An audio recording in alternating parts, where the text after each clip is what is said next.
ఒక్క నిమిషం. నా పేరు మహిపాల్. నేను డిఎస్సి అభ్యర్థిని.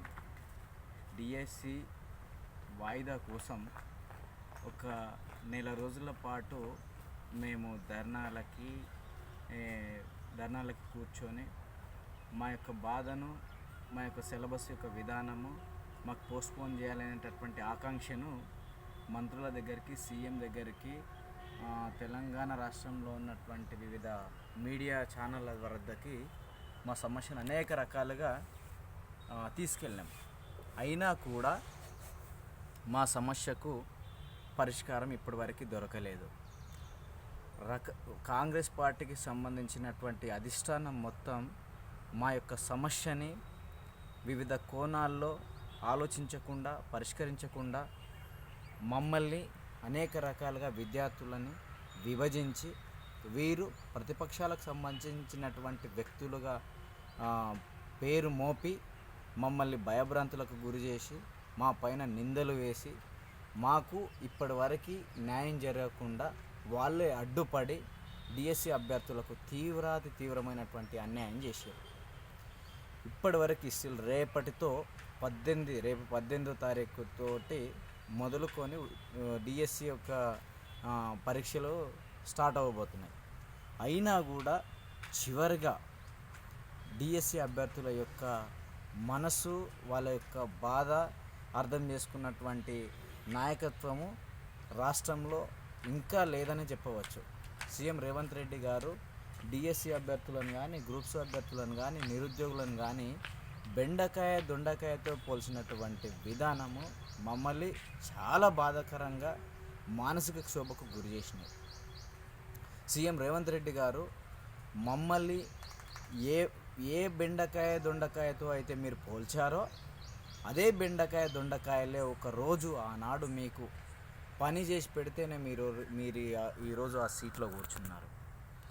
బాగా గుర్తుపెట్టుకోండి రేవంత్ రెడ్డి గారు, మేము ఎందుకు నిరుద్యోగులుగా ఇంతవరకు మేము ఆగిపోయినాం, మా వయసు ఎందుకు ఇంతవరకు పెరిగింది, దానికి కారణం ఎవరు? మీరు ఒక కమిటీ వేయండి. విద్యార్థులు ఎందుకు ఇంత ఆందోళన చెందుతున్నారు, విద్యార్థులు ఎందుకు ఇంత బాధలు అనుభవిస్తున్నారు, విద్యార్థులు ఎందుకు ఇంత మానసిక క్షోభకు గురవుతున్నారు, ఒక ఎగ్జామ్కు ఇంకో ఎగ్జామ్కు మధ్య ఎంత వ్యవధి ఉండాలనేది అధిష్టానం చూడాలి కదా. దానికున్న విశ్వాసం లేదంటవా? అసలు జీవులకి కుక్కకున్నటువంటి విశ్వాసం కూడా అసలు మా పైన చూపట్లేరు అనేటటువంటి పేరును కూడా మేము అనుకోవచ్చు. అంత నికృషంగా చూస్తున్నారు మమ్మల్ని. డిఎస్సి అభ్యర్థులు ఏం పాపం చేసిర్రు? డిఎస్సి అభ్యర్థులు ఏమన్నా నేరస్తులా? డిఎస్సి అభ్యర్థులు ఏమన్నా నక్సలైట్లా? డిఎస్సి అభ్యర్థులు ఏమన్నా ఈ సమాజంలో బతికేటటువంటి వ్యక్తులు కారా? వాళ్ళు కూడా మీ పిల్లల్లాంటి వాళ్ళే. వాళ్ళకి ఉద్యోగం అనేది ఒక జీవితం, వాళ్ళకి ఉద్యోగం అనేది వాళ్ళ బాధ. వాళ్ళకి మీకు ఒక చిన్న నోటిఫికేషనే కావచ్చు ఇది ఒక డిఎస్సి అనేది, కానీ నిరుద్యోగులకు ఉద్యోగం అనేది వాళ్ళ యొక్క ఆశయం, వాళ్ళ యొక్క బాధ అది, వాళ్ళ యొక్క కన్నీళ్ళు అది, వాళ్ళ యొక్క ఆక్రోశం అది. మీకు చిన్న నోటిఫికేషనే కావచ్చు, కానీ మాకంటే జీవితం అది. ఉద్యోగం అంటే మాకు జీవితం. ఉద్యోగమే ఇవ్వలేనటువంటి నీకు చైర్లో కూర్చునేటటువంటి అర్హత లేదు. ఉద్యోగం ఇయ్యేటటువంటి ఏ ఒక్క నాయకునికి ప్రజల్ని పరిపాలించేటటువంటి హక్కు లేదు. ప్రభుత్వము అనేది ఎట్లా ఉండాలంటే నిరుద్యోగ సమస్యలు తీర్చాలి, పేదరిక సమస్యలు తీర్చాలి, ప్రజలను ఏ రకంగా అభివృద్ధి చెందించాలనేటటువంటి ఆలోచన పరులై ఉండాలి, చాలా పరిణతి ఉన్నటువంటి వ్యక్తులై ఉండాలి, నాయకత్వ లక్షణాలు తెలిసి ఉండాలి. మంకుపట్టు పట్టుకొని కూర్చున్నావు నువ్వు డిఎస్సి అభ్యర్థుల పైన అంత మొండి వైఖరి ఎందుకు నీకు? మీ మొండి వైఖరి వలన డిఎస్సి అభ్యర్థులు తీవ్ర స్థాయిలో నష్టపోతున్నారు. డిఎస్సి అభ్యర్థుల యొక్క బాధ చాలా తీవ్రమైనటువంటి విధానంలో ఉన్నది. అమాయకత్వంగా ఉన్నటువంటి వ్యక్తుల్ని పట్టుకొని బెండకాయలతోటి పోలుస్తావా? టీచరు అభ్యర్థులు అంటే, టీచర్ వృత్తికి ప్రిపేర్ అయ్యేటటువంటి విద్యార్థులు అంటే చాలా సూక్ష్మంగా ఉంటారు. చాలా సున్నితమైనటువంటి మనసుతోటి ఉంటారు. పైగా మహిళా అభ్యర్థులు ఎక్కువగా ప్రిపేర్ అయ్యేటటువంటి పోస్టు టీచర్ పోస్టు ప్రిపేర్ అయ్యేటటువంటి అభ్యర్థులందరూ కన్నీళ్లతో రాతలు రాస్తున్నారు, కన్నీళ్లతో లెటర్స్ రాస్తున్నారు, కన్నీళ్లతో ఫోన్ కాల్స్ చేస్తున్నారు. రాష్ట్రంలో ఉండేటటువంటి ప్రజా సంఘాలు కోరుతున్నాయి వాయిదా వేయమని, రాష్ట్రంలో ఉన్నటువంటి టీవీ ఛానల్స్ కోరుతున్నాయి వాయిదా వేయమని, రాష్ట్రంలో ఉన్నటువంటి నిరుద్యోగులం ఆస్పిరెంట్స్ డిఎస్సి ఆస్పిరెంట్గా నేను కూడా నాతో పాటు సమూహంగా ఉన్నటువంటి మా సోదరిమణులు మిత్రులందరూ కూడా వాయిదా వేయమని కోరుతున్నారు.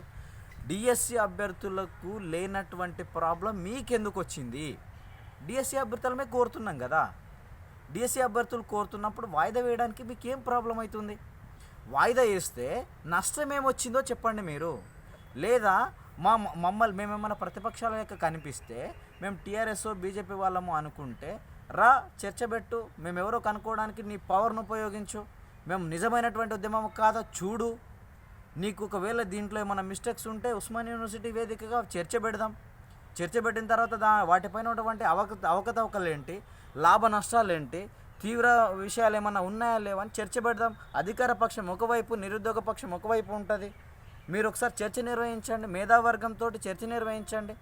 ఆల్టర్నేటివ్ ఒకవేళ సాధ్యం కానటువంటి విషయం అంటే ఏముండదు. ప్రతి విషయానికి, ప్రతి సమస్యకు ఒక పరిష్కారం అనేది ఖచ్చితంగా ఉంటుంది. సమస్యను మీరు ఆల్టర్నేట్ విధానంలో పరిష్కరించండి. గ్రూప్స్కు డిఎస్సికి మధ్య లింకు పెట్టి, విద్యార్థులకు మధ్యన మీరు లింకు పెట్టి విద్యార్థులను విభజించి పరిపాలించాలనేటటువంటి గేమ్లు మీరు ఆడుతున్నారు. ఇది మీకు, మీ ప్రభుత్వానికి మంచిది కాదు. భవిష్యత్తులో ఖచ్చితంగా ఇలానే మీ మొండి వైఖరి, ఇలానే మీ పాలనా విధానం ఉంటే భవిష్యత్తులో ఖచ్చితంగా రాబోయే ఎలక్షన్స్లలో కానీ, రాబోయే ఎలాంటి చిన్న స్థానిక ఎన్నికలలో కూడా ప్రజలు, నిరుద్యోగులు మీకు ఖచ్చితంగా గుణపాఠం చెప్తారు. మీకు మీ మొండి వైఖరికి చరమగీతం పాడాల్సినటువంటి అవసరం ఎంతైనా ఉంది.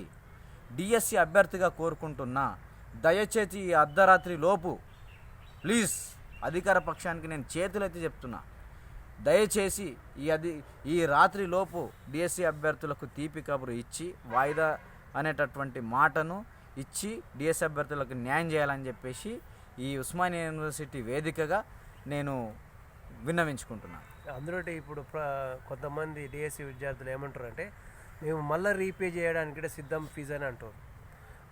ఇంకొక మాట ఏంటంటే, ఎవరైతే డిఎస్సి అభ్యర్థులు ఉన్నారో వాళ్ళందరూ మొత్తం రోడ్డు మీదకి రావాలంటే రాలేరు కదా. అందులో 1% వస్తుంది కదా చాలా, లేదా మొత్తం రావాలని కొంతమంది అంటారు. దాని మీద నీ అభిప్రాయం? ఇందాకనే చెప్పాను నేను, డిఎస్సి అభ్యర్థులు అనేటోళ్ళు చాలా సున్నితమైనటువంటి మనస్తత్వం కలిగిన వాళ్ళు, భావి పౌరులను తయారు చేసేవాళ్ళు, భావి భారత పౌరులని, ఈ సమాజాన్ని ప్రక్షాళన చేసేటటువంటి విధానంగా ఆలోచించేటటువంటి వ్యక్తులు ఎవరైనా ఉన్నారు అంటే అది విద్యా వృత్తికి ప్రిపేర్ అయ్యేటటువంటి విద్యార్థులు, ఉపాధ్యాయ వృత్తి. ఈ టీచర్ అభ్యర్థులు అనేటోళ్ళు చాలా సున్నితమైనటువంటి మనసు కలిగిన వాళ్ళు, రోడ్లపైన వచ్చి ఉద్యమాలు చేయడానికి సాహసించేటటువంటి వ్యక్తులు గారు. మహిళలు అధిక సంఖ్యలో ఉంటారు కాబట్టి మహిళలు రోడ్లపైన వచ్చి ఉద్యమాలు చేసేటటువంటి వ్యక్తులు కాదు. గోరున విలపిస్తున్నారు. వాళ్ళ బాధని వ్యక్తపరచుకోవడానికి అనేక ప్రసార మాధ్యమాల ద్వారా, అనేక మీడియా ఛానళ్ళ ద్వారా వాళ్ళు అధికార పక్షానికి విన్నవించుకుంటున్నారు. ఇంకొకటి ఏంటంటే, మీరు తలుచుకుంటే ఇప్పటికైనా సరే కొత్తగా క్వాలిఫై అయినటువంటి అభ్యర్థులకు కూడా అప్లికేషన్ విధానంలో అప్లికేషన్ చేసుకోవడానికి అవకాశం కూడా ఇవ్వచ్చు. అధికార పక్షం న్యాయం చేయాలనేటటువంటి ఉద్దేశం ఏమంటే, మీరు నిజంగా ప్రజాపాలన అయితే పోల్ పెట్టవచ్చు కదా, మీరు పోల్ నిర్వహించండి. ప్రజాపాలన అన్నప్పుడు ప్రజల ముందు పెట్టండి సమస్యను. ప్రజల ముందు పెట్టి ఇది న్యాయబద్ధమైందా కాదా, ఇది నిజమైనటువంటి ఉద్యమమా కాదా, ఇది ధర్నా నిజమైనటువంటి ధర్నా కాదా అనేటటువంటి విధానాన్ని మీరొక్కసారి పరిశీలించండి. మీరు దీంట్లో ఉన్నటువంటి సమస్యలు ఏందో ఒకసారి వివరంగా, విశ్లేషణాత్మకంగా, సంక్లిప్తంగా ఆలోచించి నిర్ణయం తీసుకుంటే అప్పుడు మీరు నాయకునిగా చలమని అవుతారు తప్ప అడ్డదిడ్డంగా ఎవరో చెప్పినటువంటి ఈ బలమూరి వెంకట్ లాంటి వాళ్ళు, రియాజ్ లాంటి వాళ్ళు, కోదండరామ్ లాంటి వాళ్ళు, తీన్మార్ మల్లన్న లాంటి వాళ్ళు, వీళ్ళెవరో మీకు సంబంధించినటువంటి మీ కార్యవర్గం మీకు తప్పుడు సమాచారం ఇస్తున్నది. వీళ్ళ వల్ల మీ పార్టీ ఎంత నష్టం జరగాలో అంత నష్టం ఆల్రెడీ జరిగిపోయింది. మీరు దయచేసి ఇప్పటికైనా సరే ఆలోచించాలి. తగు నిర్ణయం, మంచి నిర్ణయం తీసుకోకపోతే భవిష్యత్తులో తీవ్ర పరిణామాలు ఎదుర్కోవాల్సి వస్తుంది. గుడ్. అంటే నీ మనోవాంఛ సిద్ధించాలని కోరుకుంటున్నా. ఈరోజు రాత్రి వరకు నీ అనుకున్నది జరుగుతుందని నేను ఆశిస్తున్నాను. Thank you sir. జై భారత్.